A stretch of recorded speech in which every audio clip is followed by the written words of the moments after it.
बिस्मिल्लाहिर्रहमानिर्रहीम। नाज़रीन, आज मैं आपके सामने कामयाब ज़िंदगी के लिए, अपनी कामयाबी के लिए कुछ चंद बातें, 3-4 अक़वाल आपके सामने पेश करूंगा। आपने गौर करना है, उसके ऊपर आपने तवज्जो करनी है और अपने पास उसको नोट करके रख लें कि कामयाब ज़िंदगी के लिए मैं आपको बहुत ही अच्छे और अक़वाल और बहुत ही अच्छी नसीहत जो है वो आपको देने जा रहा हूँ।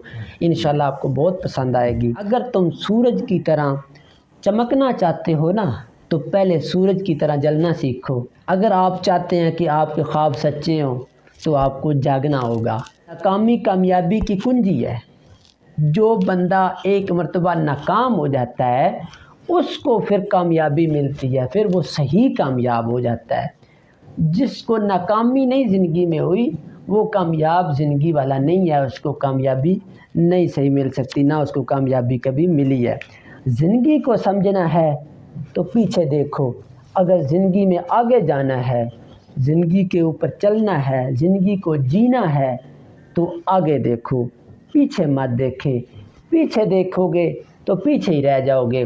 आगे अपनी मंजिल को तलाश करो कि आपने कहाँ पे जाना है। आपने वो मंजिल ही पूरी करनी है। जिस शख्स की मंजिल नहीं होती, जिस शख्स के अंदर ये उम्मीद ही नहीं होती कि मैं ये करना है, वो कुछ भी नहीं कर पाता। वो उसकी मंजिल ही नहीं है, इसलिए वो अपनी मंजिल तक नहीं पहुंच सकता। तो परेशानी जो है वो ख़यालात से पैदा होती है, हालात से नहीं पैदा होती, ख़यालात से पैदा होती है। ख़याल के अंदर जो बंदे की सोच होती है, बंदे के ख़याल के अंदर आता है, कभी ये हो जाता, कभी ये हो जाता, काश के ये हो जाता। जब काश ये बात आ जाती है तो इंसान पीछे सोचता सोचता सोचता पीछे रह जाता है और आधी ज़िंदगी पीछे लेके चला जाता है। तो इसलिए अपने मुस्तक़बिल के लिए, कौम के मुस्तक़बिल के लिए, अपने मुल्क के मुस्तक़बिल के लिए आगे देखिए, पीछे ना देखिए। पीछे देखोगे तो पीछे ही रह जाओगे। आगे चलते जाइए तो इंशाअल्लाह आपकी ज़िंदगी कामयाबी की तरफ जाएगी। इंशाअल्लाह मेरी वीडियो आपको पसंद आई होगी। नेक्स्ट वीडियो के साथ हाज़िर होंगे। तब तक के लिए अल्लाह हाफ़िज़।